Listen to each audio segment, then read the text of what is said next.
संवाददाता इस वक्त हमारे साथ जुड़ रहे हैं। अजय, ये तो भविष्य के वकील हैं, इनके अधिकारों पर तो अभी से खिलवाड़ हो रहा है। बिल्कुल, देखिए रीवा के अवधेश प्रताप सिंह विश्वविद्यालय में इन दिनों प्रबंधन की लापरवाही देखने को मिल रही है और लापरवाही इस कदर की जा रही है कि जो छात्र हैं, जो भविष्य के वकील हैं यानी कि अधिवक्ता, जिन पर जिम्मा रहेगा कि वो समाज सेवा करे और लोगों का पक्ष रखे माननीय न्यायालय में, लेकिन उनके साथ ऐसी लापरवाही बरती जा रही है आसिफ कि उन्हें डिग्रियां तो दे दी गई, लेकिन जिसकी डिग्री दी गई है उसकी मान्यता 2004 से है ही नहीं। और ये बात उन छात्रों को पच नहीं रही है। बेचारे डिग्री लेके घर में रखे पड़े हैं, कह रहे हैं कि आखिरकार इन डिग्री का करें क्या, जब आप बार काउंसिल में लगा के वो मान्यता प्राप्त नहीं कर सकते, ना ही उस डिग्री से कोई काम कर सकते हैं। वो सिर्फ और सिर्फ वो डिग्री अपने घर में लेमिनेशन करा कर फोटो मरवा के अपने घर में टंगवा सकते हैं। वजह है कि 2004 से BA LLB कोर्स का मान्यता को रिन्यूअल कराया ही नहीं गया। सबसे बड़ी बात है, आप एक और सामने आई है कि अवधेश प्रताप सिंह विश्वविद्यालय में पहले के जो फीस थी, late fees, migration fees, degree fees, तरह तरह की जो शुल्क थे जो अवधेश प्रताप सिंह विश्वविद्यालय में लगते थे, वो पहले तो कम थे, लेकिन अब जो फीस बढ़ाई गई है आसिफ, उसे 2 से 4 गुना कर दिया गया।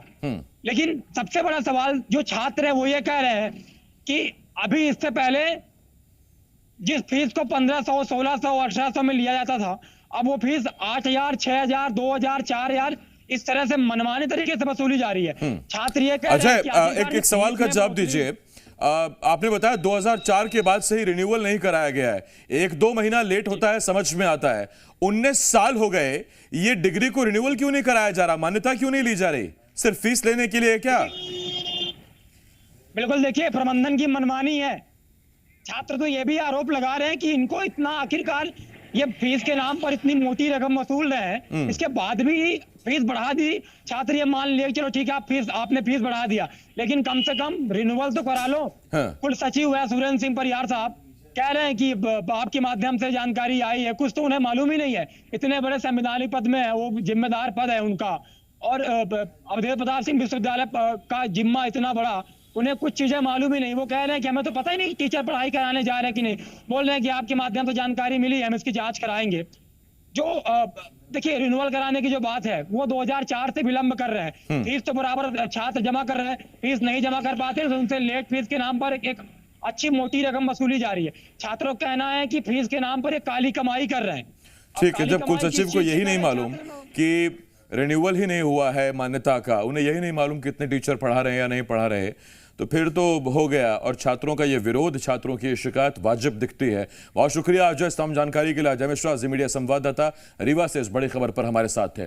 उधर सतना के आदर्श एकलव्य विद्यालय के सैकड़ों छात्र छात्राओं ने स्कूल में तालाबंदी कर प्रदर्शन किया। छात्रों ने प्रिंसिपल और 2 शिक्षकों पर मारपीट और गाली गलौज करने का आरोप लगाते हुए उन्हें हटाने की मांग की है। छात्र छात्राओं का कहना है कि आए दिन उनके साथ अभद्र भाषा का इस्तेमाल होता है और मारपीट की जाती है। इतना ही नहीं, छात्रों ने शिक्षक पर पान गुटखा खाकर छात्रों पर थूकने का आरोप लगाया है। वहीं बीजेपी के स्थानीय विधायक नारायण त्रिपाठी मौके पर पहुंचे और मामले की जांच का आश्वासन दिया। प्रिंसिपल ने संगीत शिक्षक पर छात्रों को उकसाने का आरोप लगाया है।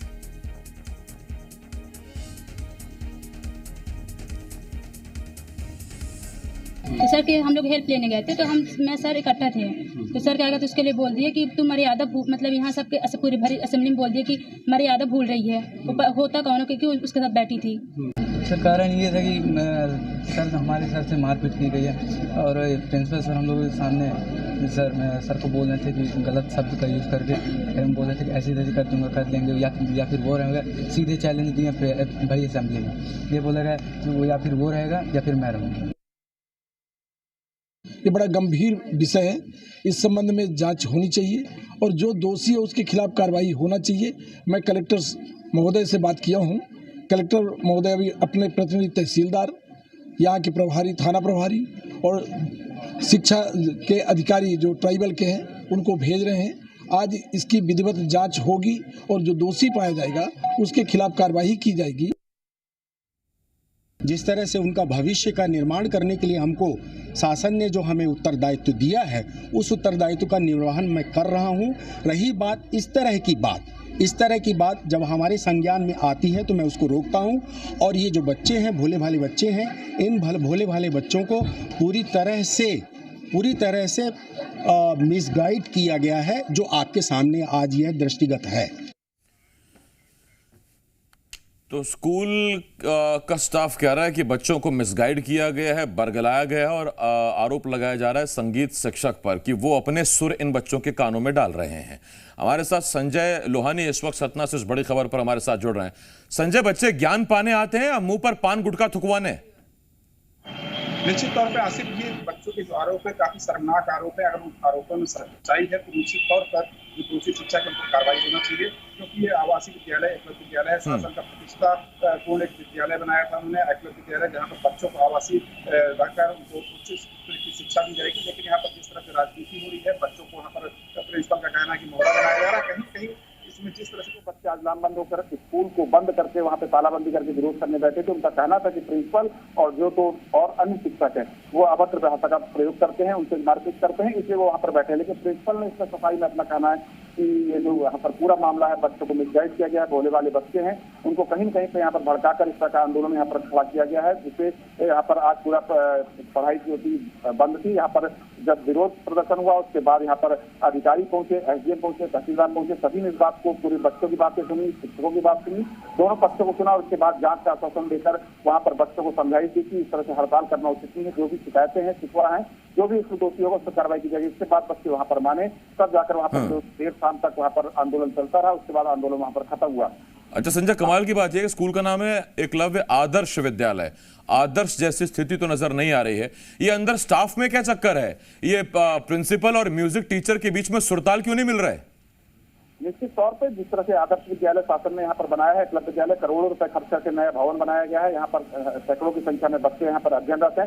निश्चित तौर पर यहाँ पर कहीं न कहीं पर गुटबाजी समझ में आ रही है कि जो शिक्षकों का जो तालमेल है वो नहीं बन पा रहा है और कहीं न कहीं वो बच्चों को भड़काकर अपना जो काम है उल्लू साध रहे हैं और कहीं न कहीं इसमें पूरे जांच होगी तो निश्चित तौर पर कहीं न कहीं जो शिक्षक है और जो इसमें भड़काने का काम कर रहे हैं तो वो कहीं न कहीं दोषी सामने आ सकते हैं।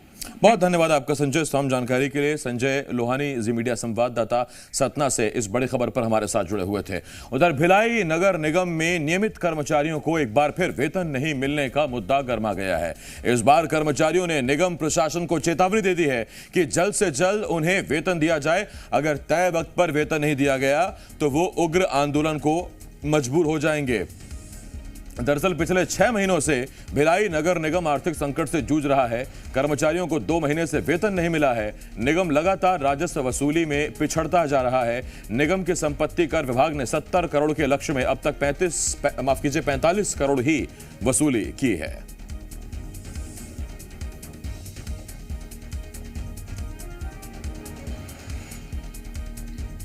प्रदेश के ज़्यादातर नगर निगमों ने यह शिकायत की है, अपनी आपत्ति दर्ज कराई है और संघ को एक पत्र दिया है कि प्रदेश के ज़्यादातर नगर निगम, नगर पालिका, नगर पंचायतों में वेतन भुगतान नहीं किया गया है।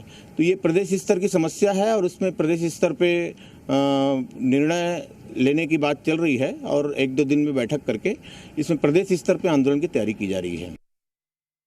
कर्मचारियों के जो वेतन भुगतान है उसके लिए प्रयास किए जा रहे हैं। कुछ महीने का वेतन जो है उनका बकाया है और इसके लिए जो टैक्सेशन है, टैक्स कलेक्शन को लेकर जो कि रेवेन्यू के सोर्सेस है उनको बढ़ाने का काम जो है निगम प्रशासन के द्वारा किया जा रहा है और शीघ्र ही जो है वेतन भुगतान को लेकर जो प्रक्रिया की जाएगी और वेतन। हितेश शर्मा, जी मीडिया संवाददाता दुर्ग से हमारे साथ जुड़ रहे हैं। हितेश, अगर निगम वसूली नहीं कर पा रहा है, राजस्व नहीं जुटा पा रहा है, तो इसमें कर्मचारियों का क्या दोष है? और कर्मचारी बोनस, इंसेंटिव या पदोन्नति तो मांग नहीं रहे, वो तो अपना वेतन मांग रहे हैं, ये तो हक है। जी देखिए, बिल्कुल आसिफ, आपको बता दूं भिलाई नगर निगम जो है वो छत्तीसगढ़ के टॉप 5 नगर निगमों में इसकी गिनती होती है। हाँ। करोड़ों अरबों रुपए का राजस्व है, लेकिन उसके बाद भी नियमित कर्मचारियों को तनख्वाह ना मिले, उनको समय पर वेतन ना मिले, तो ये एक सबसे बड़ी वेतन विसंगति कहलाती है। भिलाई नगर निगम जो है वो सालाना 70 करोड़ के आसपास की राजस्व की वसूली करता है, लेकिन ये पिछले 6 से 7 महीने ऐसे गुजर रहे हैं कि जो भिलाई नगर निगम की राजस्व वसूली 42 से 45 करोड़ के बीच आके अटक जाती है, क्योंकि 2018 के बाद जब लगातार जो निकाय स्थानीय चुनाव हुए थे, उन निकाय चुनाव में भिलाई नगर निगम कि जो पूर्ववर्ती जो सरकार रही है उसने एक मैनिफेस्टो जारी किया था और कहा था कि यदि कांग्रेस की सरकार बनती है या कांग्रेस के ज्यादा से ज्यादा पार्षद जीत के आएंगे तो राजस्व वसूली में छूट दी जाएगी, संपत्ति कर में छूट दी जाएगी और 50% की छूट दी भी गई। जो वादा किया था वो कांग्रेस की सरकार ने निभाया भी, लेकिन अब उसका खामियाजा वेतन विसंगति के कारण हो रहा है। चूंकि अब जो पैसे है नहीं नगर निगम के पास, जो राजस्व वसूली होती थी उसमें 50% की छूट दे दी गई। तो ऐसे में जो 70 करोड़ की वसूली होती थी वो 42 से 45 करोड़ के आसपास आकर के अटक गई है, जो कि जो मूलभूत सुविधाएं हैं उसी में खर्च हो जाती है। और जो चुंगी कर होता है उसको बार बार भी आप हस्तक्षेप नहीं कर सकते। भिलाई स्टील प्लांट एशिया का सबसे बड़ा इस्पात संयंत्र है भिलाई स्टील प्लांट, जिसके द्वारा भी एक जो बड़ा एक जो राजस्व वसूली है वो भिलाई नगर निगम को मिलती है, लेकिन आधा स्टील प्लांट अब रिसाली नगर निगम में चले गया है, तो वहां पर भी कर की कटौती हो गई है। तो लगातार जो है पिछले 2 महीनों से जो भिलाई निगम की कर्मचारी है, अब उन्होंने सीधा अल्टीमेटम दे दिया है जिला प्रशासन को भी और निगम प्रशासन के साथ साथ भी। अब बात सीधी हो रही है वो राज्य सरकार से कि पिछले 2 महीनों से नगर निगम के कर्मचारियों को वेतन नहीं मिला है। अब सीधा आर की लड़ाई होगी, क्योंकि छत्तीसगढ़ के लिए 2023 का वर्ष चुनावी वर्ष भी है और चुनावी वर्ष होने के कारण भी अब जितने भी जो कर्मचारी यूनियन है वो भी एक्टिव हो गए हैं। उन्होंने देखिए, जैसा आपने कहा नियमित कर्मचारियों को वेतन नहीं मिल रहा, नियमित कर्मचारियों का अनियमित वेतन हो गया और इसके बारे में अब क्या किया जा रहा है ये बड़ा सवाल है। कुल कितनी संख्या है ऐसे हितेश निगम के कर्मचारियों की जिनकी सैलरी नहीं मिल रही है?